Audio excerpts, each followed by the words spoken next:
Look,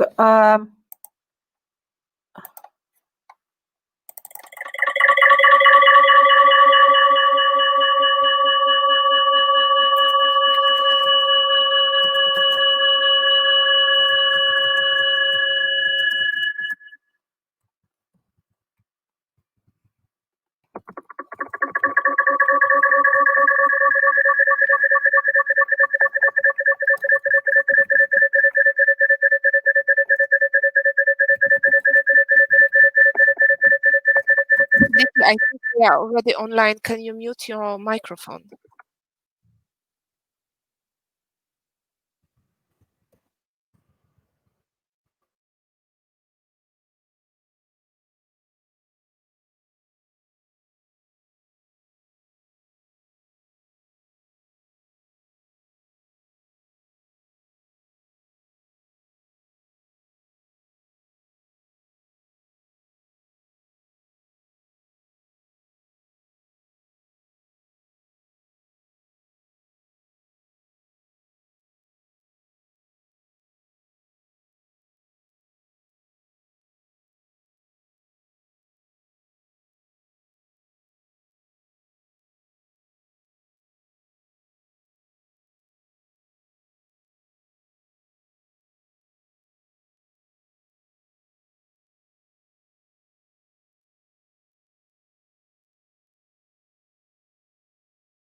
You are in, but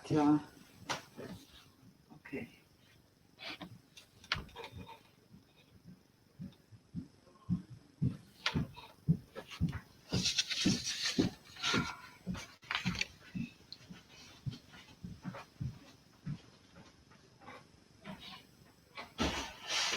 Well, good morning, everyone. Can you hear me? You can. Okay. Sorry, I had some issues of logging in, but hopefully now you can see and hear me. My name is Signe Ratso. I'm Deputy Director General of DG Research and Innovation.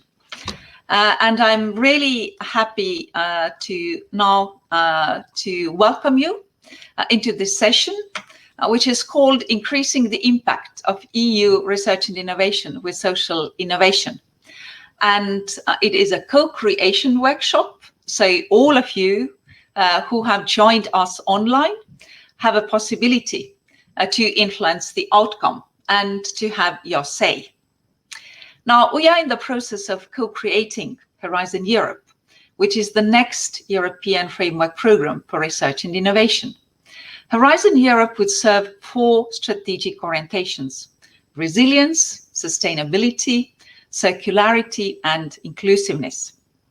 And I can see that social innovation, which is driven by a societal agenda and which is fueled by an empowered society, actually has as a force multiplier.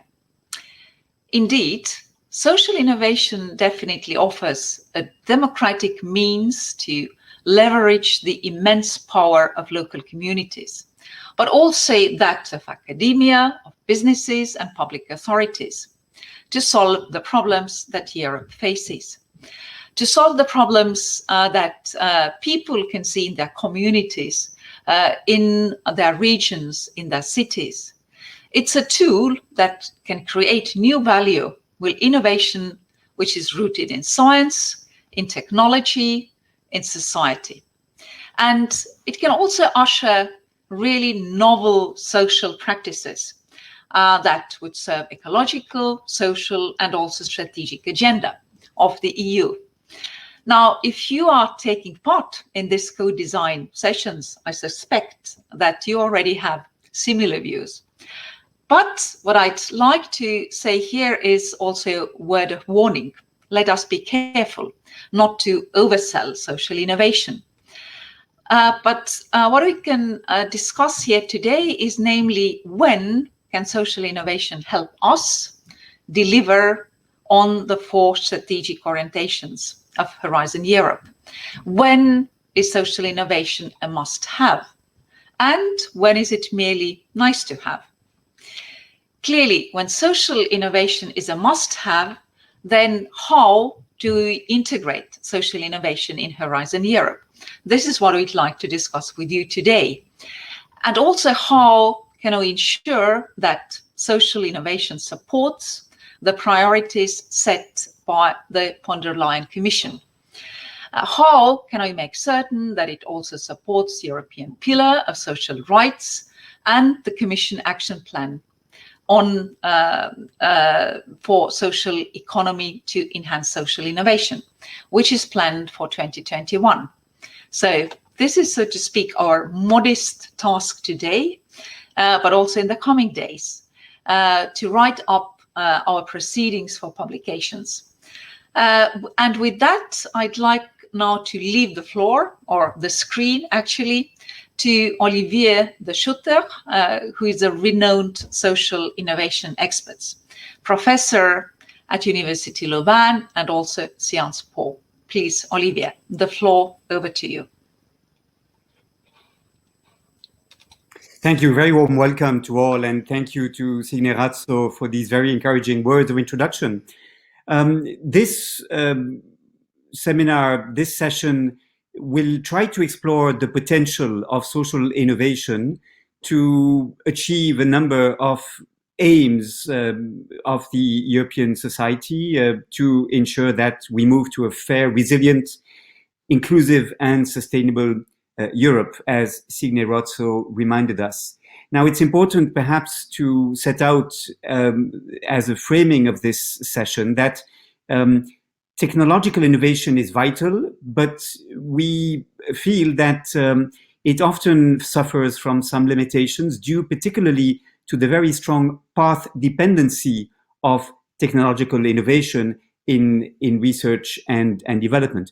We know why this is so. There are network effects. Once a technology develops, it leads to supply chains, to infrastructures to support it so that the technology becomes dominant. The technology achieves economies of scale. It can be much more competitive than any other innovation that would seek to compete against it.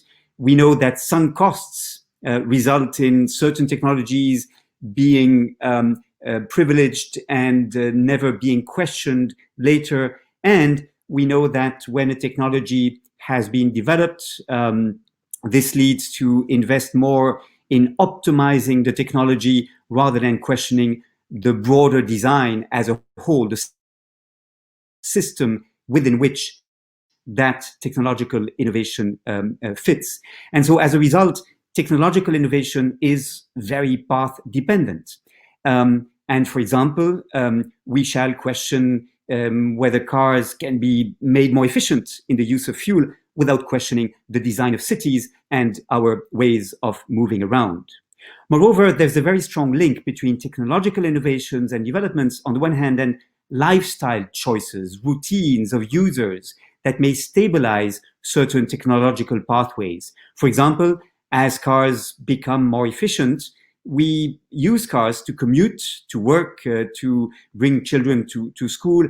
And these habits are reinforced by well-known cognitive biases such as loss aversion, status quo bias, the so-called endowment effect, and social norms that can further lead to lock-ins. So social innovations are a way to disrupt this. And they are an indispensable ingredient for transformational change. And we shall explore in this session how this can be reflected with respect to 4 key objectives of the future of Europe. And this is how the breakout sessions have been organized around 4 major themes. The first one is resilience. How can social innovations promote the resilience of societies by developing a larger portfolio of solutions, creating this diversity on which resilience depends, and how can social innovations lead to more context-based solutions that ensure adaptability and flexibility to changing conditions, particularly to ensure that the EU in the future maintains or strengthens even its strategic autonomy, its independence, its self-reliance in certain strategic sectors, such as medical equipment and medicines, food, energy, producing processors, and digital technologies in particular. As we know, this is one major concern that predated the COVID-19 crisis, but that the COVID-19 crisis has further reinforced. So that is the first question. How can social innovations contribute to building this resilience, this diversity, this portfolio of solutions within a Europe that therefore can be more resilient, particularly vis-à-vis the risks of external shocks. This workshop or this breakout session shall be led by Madeleine Clark, who is Executive Director of Genio Transforming Social Services in Ireland. The second breakout session will be about sustainability.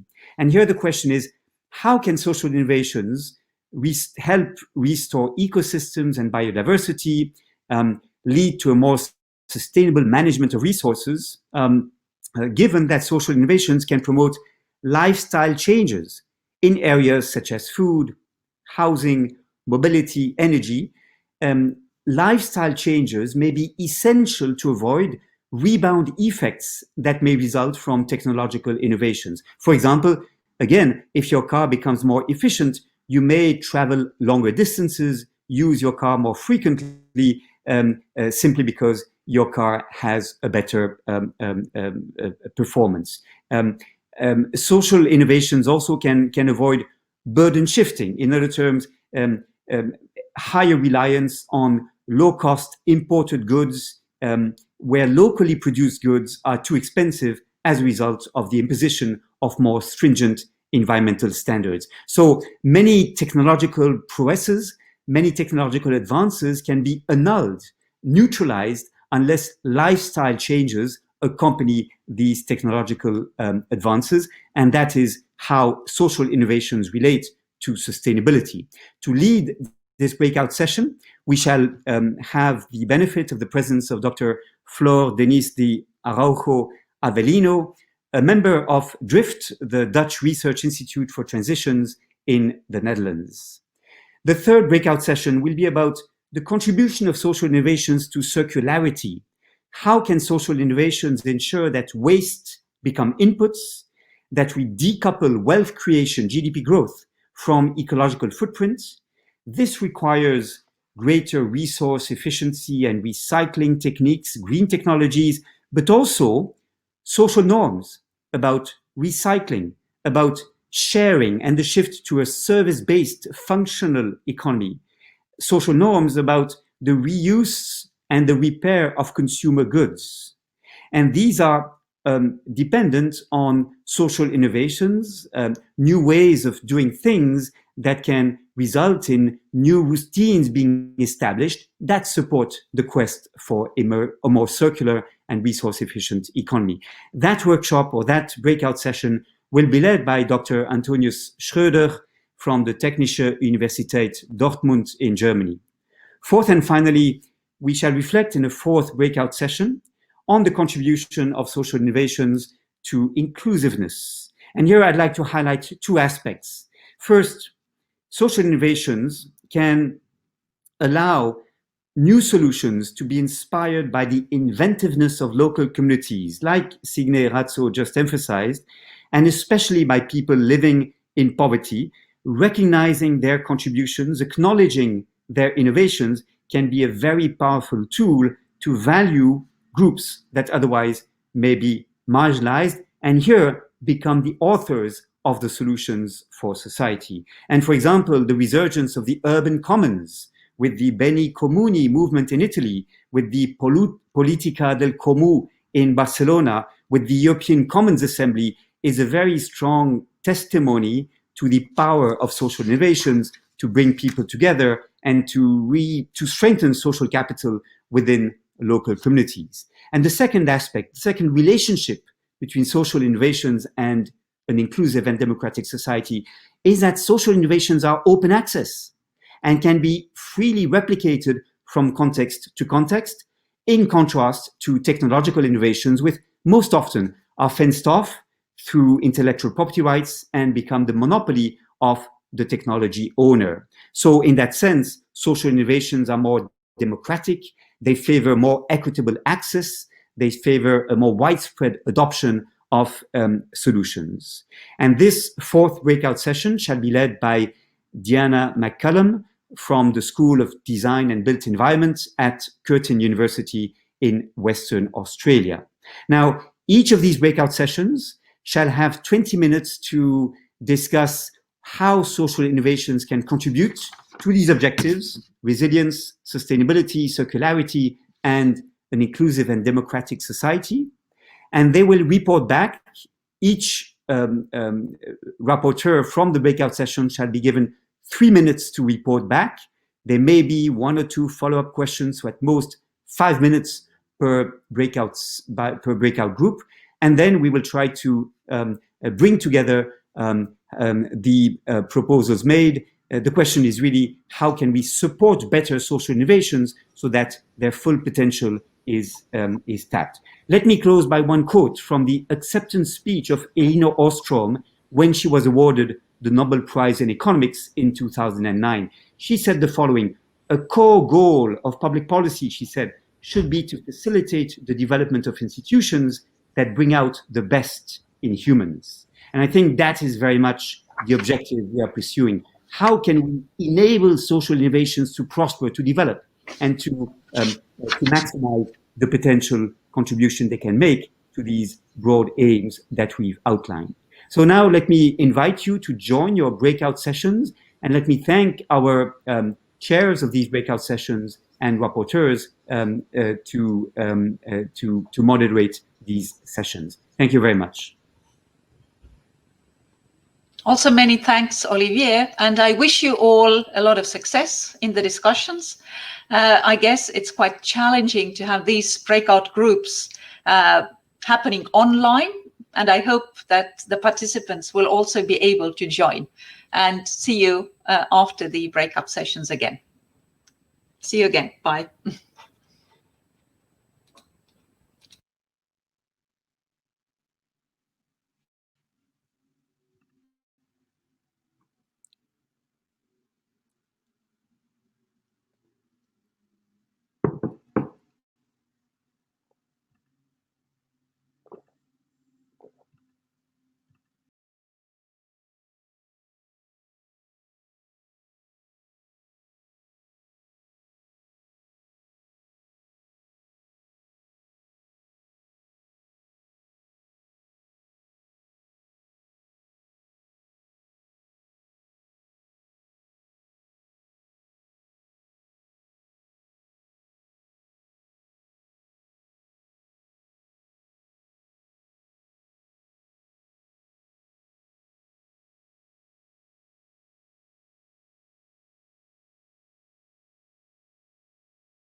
Hello, hello, hello, hello.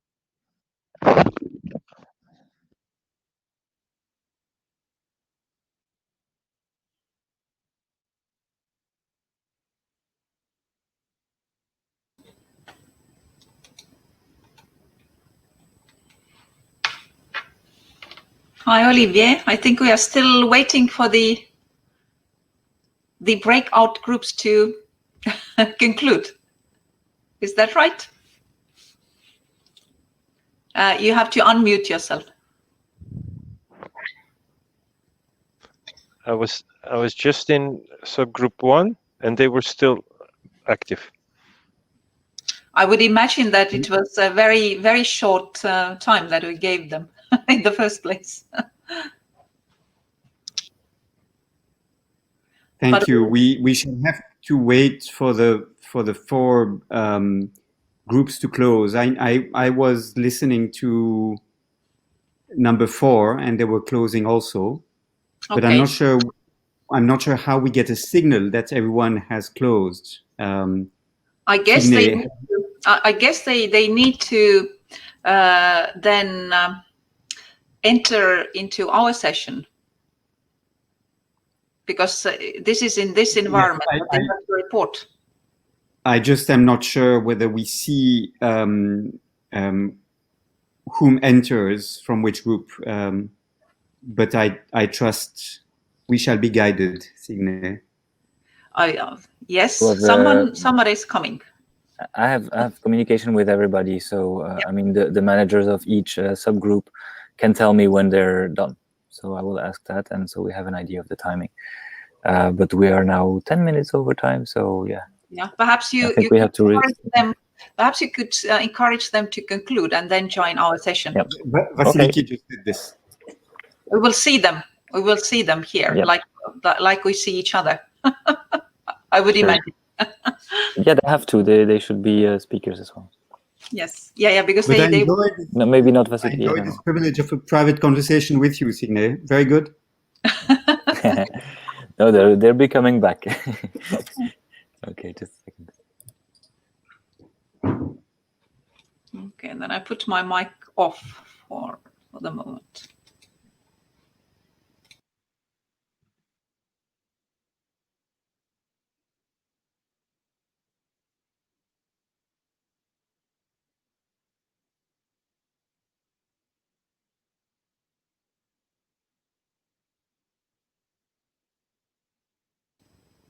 I will continue reading some of my papers. We'll join you in a minute.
So this is Olivier the Shooter. In case you think you have a problem with your audio, that is not the case. You see our faces, but Signe Ratzo and myself have not been speaking until now. We shall very shortly resume as you are coming back from the breakout sessions. Thank you.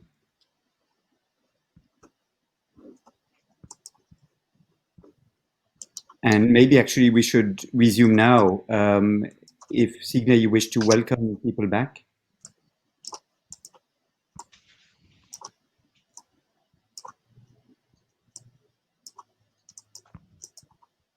Minutes left, so it would be really good if now the hosts of the breakout groups could report about the results. And whenever you are ready, I think you should already start. I can see that one of the chairs has already joined us. Perhaps you can already start, and the others will also join us as they resume, conclude their sessions. So please.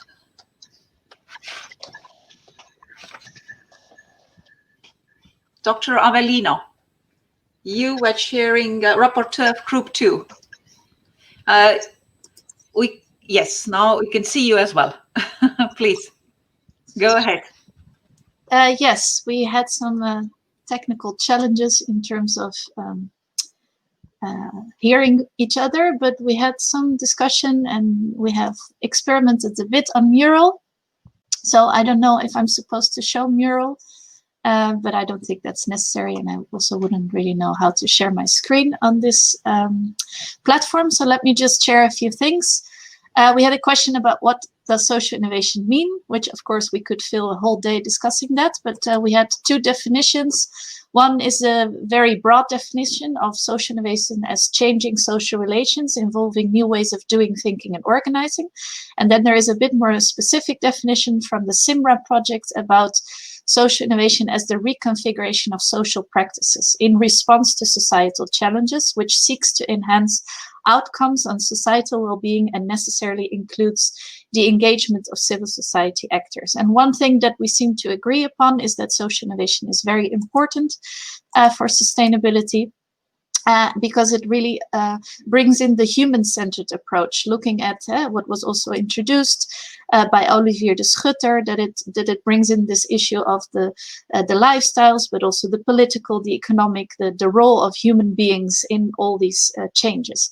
At the same time, another thing that we emphasized, and there is now a tendency to separate sustainability from inclusiveness and resilience, and that's understandable because you cannot discuss everything at the same time, but we need to remember that the very concept of sustainable development originally was very much about how the ecological and the economic and the social relate to each other. And somehow in the past years, sustainability has become seen as mostly ecological, but it's always the ecological in relation to social and economic. And it's also about long-term and future generations. So it is inherently a systemic approach.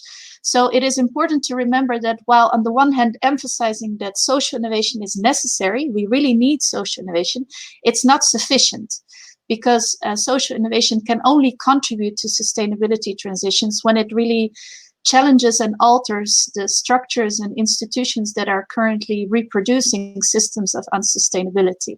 So we discussed the example of packaging, but also the example of energy, where if you have a social innovation initiative such as community energy, for instance, so people producing their own energy at a local level, this is very innovative, it's socially innovative, it's technologically innovative, but for it to contribute to sustainability transitions of the energy system, it needs to also really challenge and alter and replace the current energy system, which is, centralized, fossil fuel based and utterly polluting, and also more fundamentally the underlying economic structures. So there is a double message here. Social innovation is essential, but it can only contribute to sustainability transitions when it also has that institutional and structural impact. And I could go on talking about this for hours, but that was obviously not the idea. And I look forward, there were almost 30 people in the group, and we didn't get to talk to each other, all of us at all. So I hope to have a follow-up discussion to further develop this discussion and also share with each other different research insights and practice experiences on this issue. Thank you very much. Extremely helpful. Many thanks. I think one issue behind what you said concerning the ability for social innovations to be transformative of the structures they inhabit is the relationship between technological innovation and social innovation. Should social innovation adapt to the technological advances we make, or should instead social innovations be served by technological innovations, in which case the direction of change may be quite different? And I think it's one issue that is perhaps underlying your comments on the difficulty for some social innovations to spread and to be scaled up without the structures, the system being changed. Many thanks. Perhaps we can move to the first breakout session led by Madeleine Clark on the issue of resilience.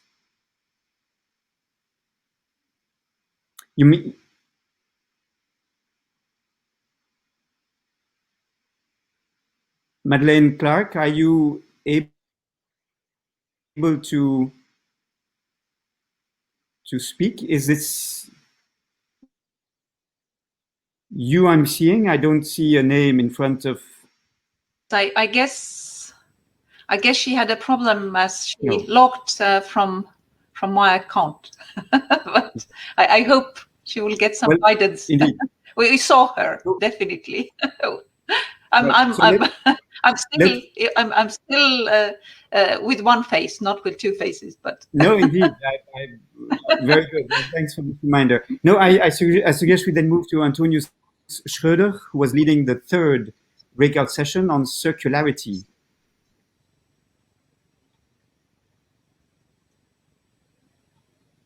I don't think he has joined us yet. Hopefully he will manage.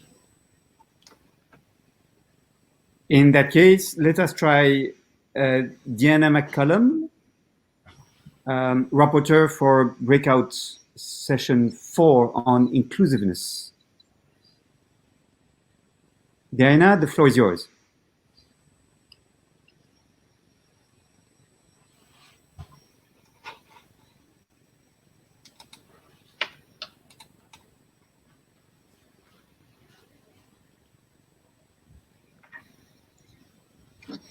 So we don't have Diana's face nor voice, but we have a nice chart. She's with us. Great. Thank you. Yes, sorry, I have been having technical problems as well, and I must say Flora is a very hard act to follow.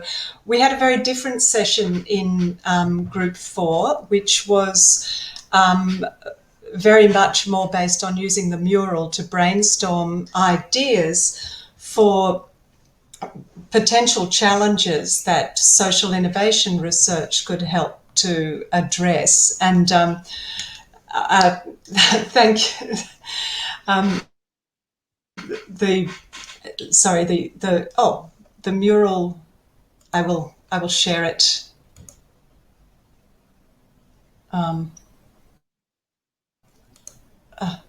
No, I will share it.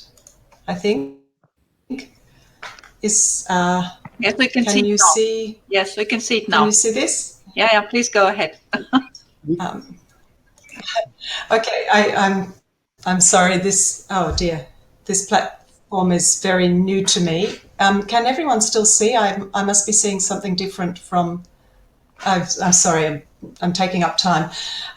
So it was really very much a brainstorming session. The mural was very active, as you can see. People had lots of ideas, and there was a lot of shifting around of the ideas to gather into groups. I think the key groups that people identified was certainly there was a group around technology, and thank you, Olivier, for the point that technological and social innovation interact, and that perhaps we can't have technological innovation leading to social inclusion or better governance or strengthening democracy without social innovation coming first, in my view. So there was a group around technology, largely around accessibility and helping everyone to connect, learn, communicate, making technology more accessible, and a really nice point about attending to the time frame that it takes for new technologies or technological innovations to generate social and societal benefits. And I think that shift from social innovation to societal benefit is really key to social innovation being transformative.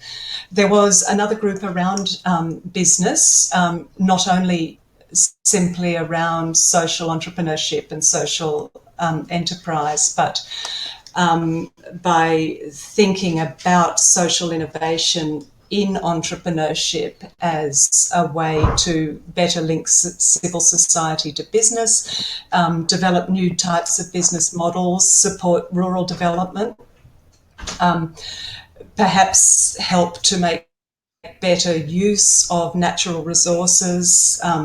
Water particularly was mentioned. There was a group around education and helping to produce and enhance knowledge. There was a group around attending to particular vulnerable groups. A whole range of vulnerable groups was mentioned. So I would class that, I guess, as a group around equality and battling inequality. And there was a small group focused on feelings,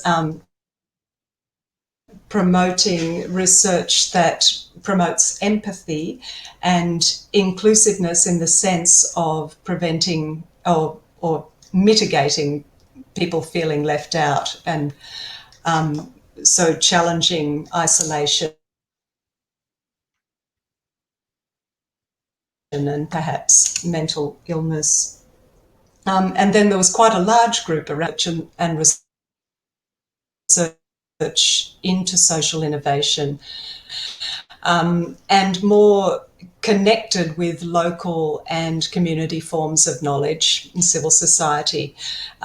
So it was a very different type of discussion from Group 2's discussion, but it has generated a lot of ideas and a lot of foundational, a lot of grounds, I think, for some really nice further conversation. Thanks. Okay, many thanks. So I think one transversal theme within this breakout session seems to be the need for social innovation to develop in support of certain changes that otherwise, if purely technology-led, may not create the trust, may not be inclusive enough, may not ensure adequate access. And it's amazing that you circulated from education to water to feelings, but certainly it is a group in which this complementarity between technological and social innovations was explored at some depth, in addition to the need for businesses to work in trust with civil society and how social innovations can connect both. Thank you so much for this, Diana. We turn now to...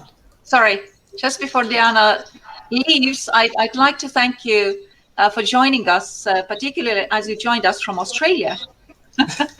And it all worked. And it was amazing how many things you could discuss in such a short time. But thanks. I like the mural. I haven't seen it before, but it's nice. Thank you.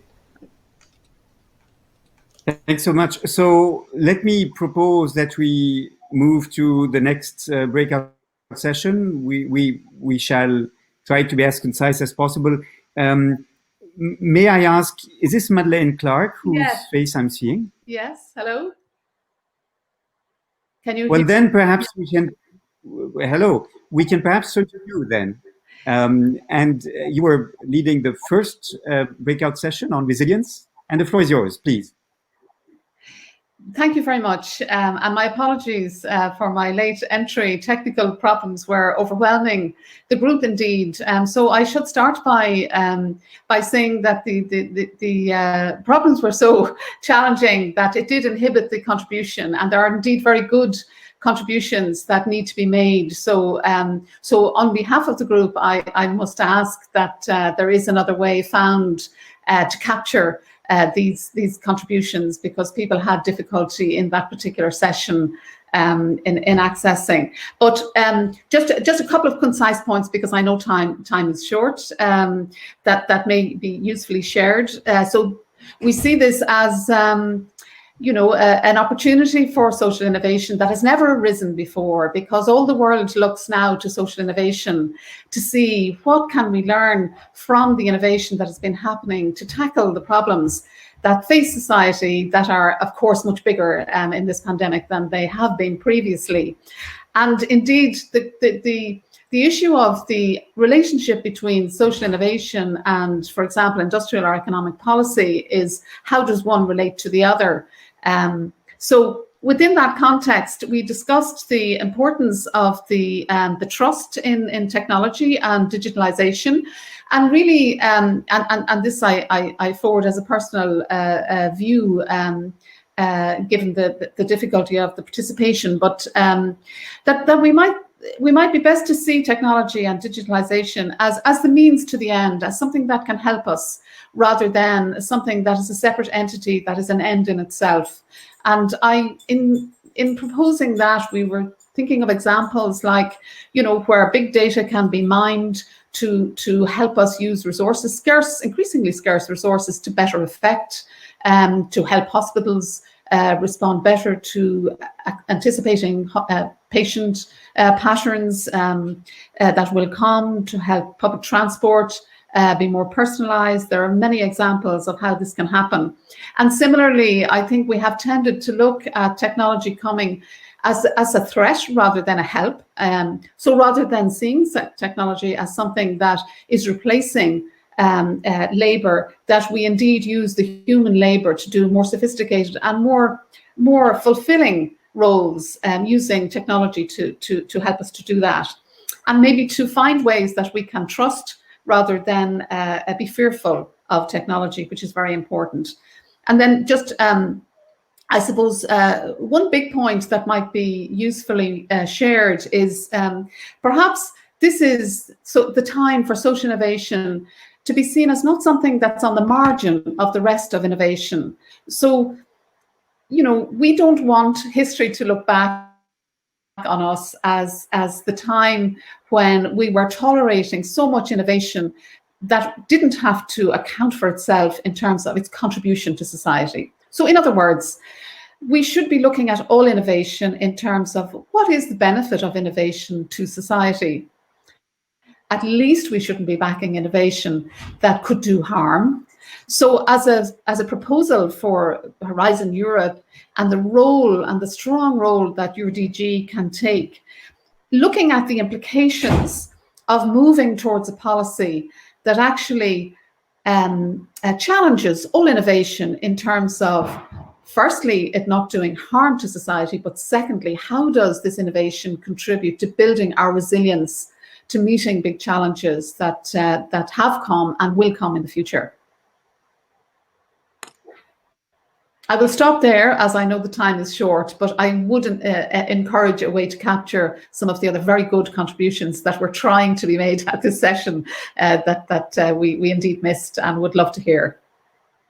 Thank you. I believe there shall be, Philippe Martin and myself would suggest that we develop a report based on the very rich contributions made inter alia within the breakout sessions in this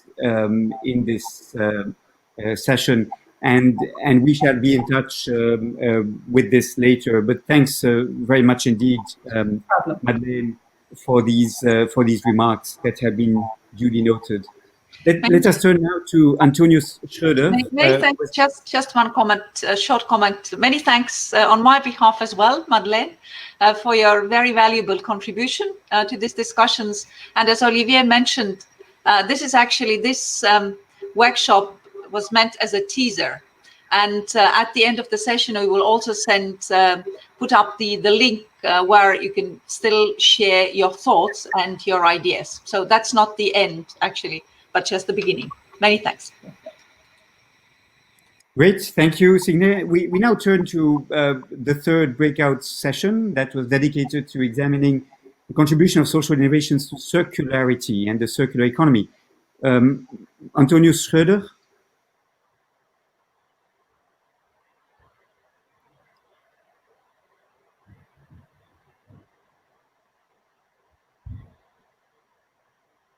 Are you there, Antonius Schröder?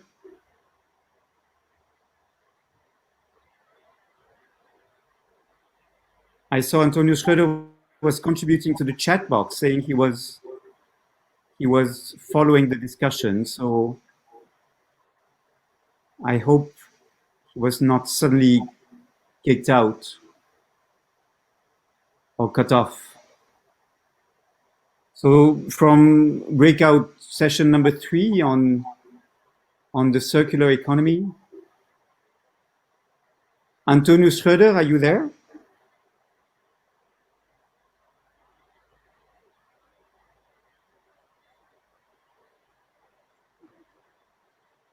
He's trying to rejoin the plenary. He's apparently been temporarily cut off, so probably a few seconds.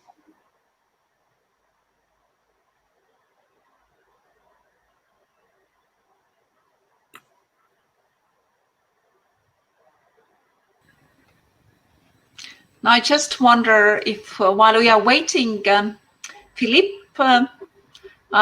could you already put on the screen the link to our social innovation matrix that we have in this Directory General of Research and Innovation? And this would be the link where you can really then share your ideas that arose as part of the discussion today. And if you have anything more to add and to comment.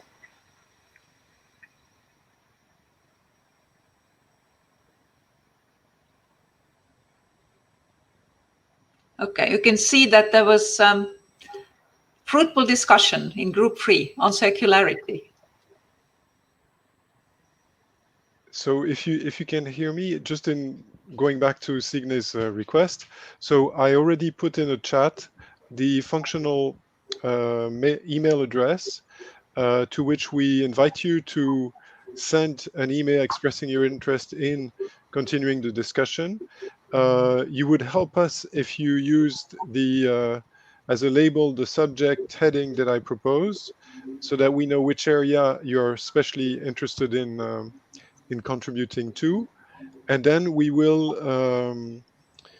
Olivier and I and Signe and others will sort of design a work plan on how to proceed, and we will get back to you. And otherwise, I mean, Tony has been trying for the last 15 minutes to rejoin. So it's not for lack of trying. And here he's actually talking in the chat box. So on my part, thank you very much. As I can see that there was a question, where is this link? If you scroll up in the chat box, you see Philippe under Philippe Martin. There is a comment. Please send us an email with HE Social Innov Co-Design, your focus area. So that's the address. That's the link.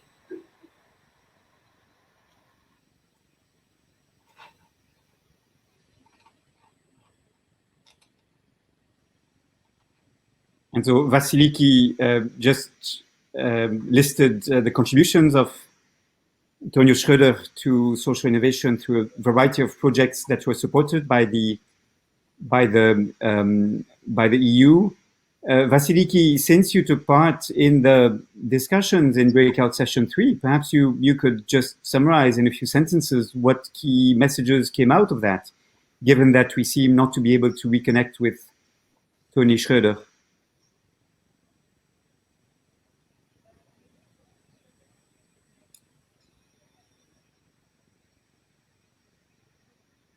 Vasiliki, might you do that?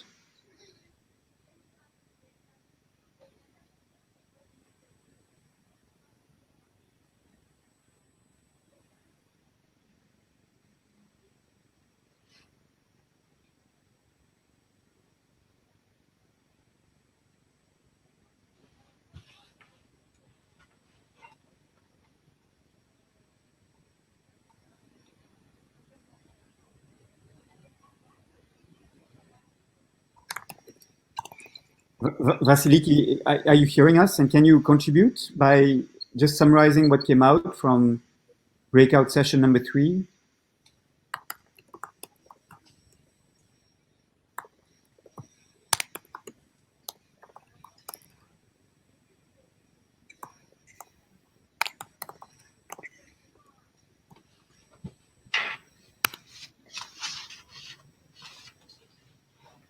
Hi, Antonius seems to be there, saying that he can summarize the main points. Okay, Fantastic. you're in the chat box. I see. Yeah, it's a pity.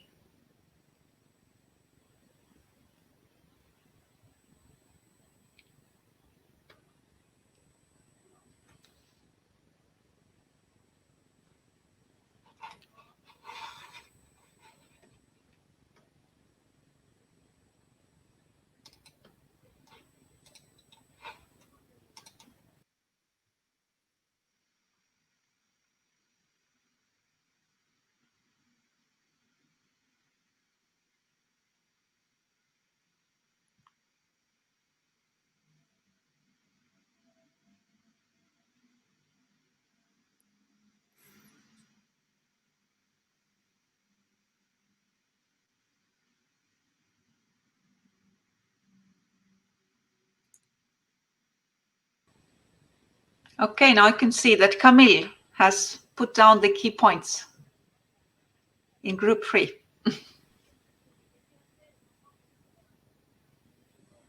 Olivier, can you see them as well? I can see this, absolutely. I trust the participants have access to the chat box, but otherwise I can easily read this out. So the emphasis was placed in group 3 on the circular economy, on the tension between circular initiatives, most often local, whereas many Horizon 2020 projects are large-scale projects at EU level. So one message is that perhaps supporting small-scale local experiences combined with exchange of experiences might be the most interesting way to support social innovation for the circular economy, which indeed is mostly local in design, and to thus engage stakeholders at territorial level.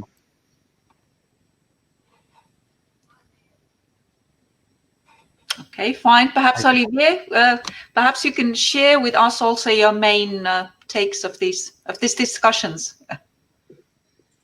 Yeah, well, I think one of the red threads across all these discussions was the connection between technological innovation, the infrastructures, the networks, the logistics that have accompanied the search for economic efficiency and increased GDP growth on the one hand, and on the other hand, social innovations in the hands of often local communities, generally at a small scale and much more territory-based. And I think one question is who leads the process of innovation? Is it the technologies that people shall try to adapt to, or is it the social innovations that should instead direct which kind of technological investments we must make? And I think the answer is we should be guided in both types of innovation by the general aims of society: resilience, sustainability, circularity, and inclusiveness. The 4 themes we focused our discussions around are a good way to summarize what we are aiming at in a combination of complementarity types of innovations or complementary types of innovations, both technological and social. And I think that was really one important message. Social innovations have no chance of opening up new alternatives unless we support them as much as we do support technological innovations, not least because there's very little incentive to invest in social innovation, whereas IP rights and the ability to make profits from technological innovations are a means to drive those technological innovations forward. So if we want to avoid a society that is in a sort of automatic piloting mode, innovating without really steering innovation towards the ends of a sustainable and resilient society, then we need to do more to meet this challenge of combining technologies with social innovations. I think that is perhaps what is emerging from these different discussions.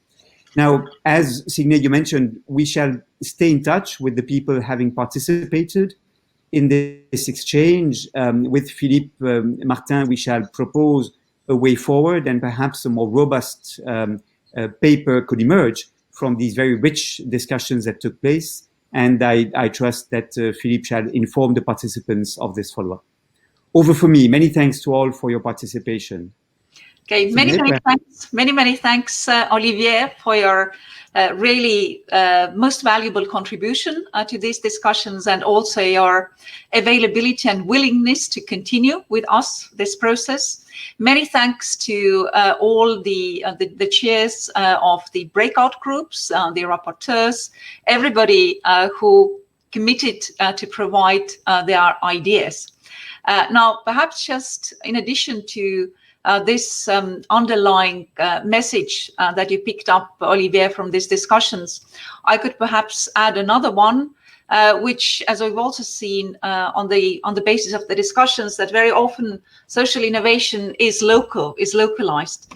But what we are also looking forward is how to scale up, the possibility of scaling up social innovations, because the solutions could be also useful in other places. They may need some adaptations, but I think what is also important is to share the results.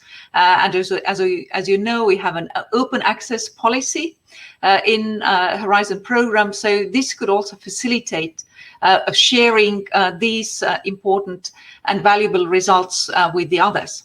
And as said, let's keep in touch, and you've seen again in the chat box the address, the email address where you can send your additional ideas. So many thanks to all of you, and hope to see you soon.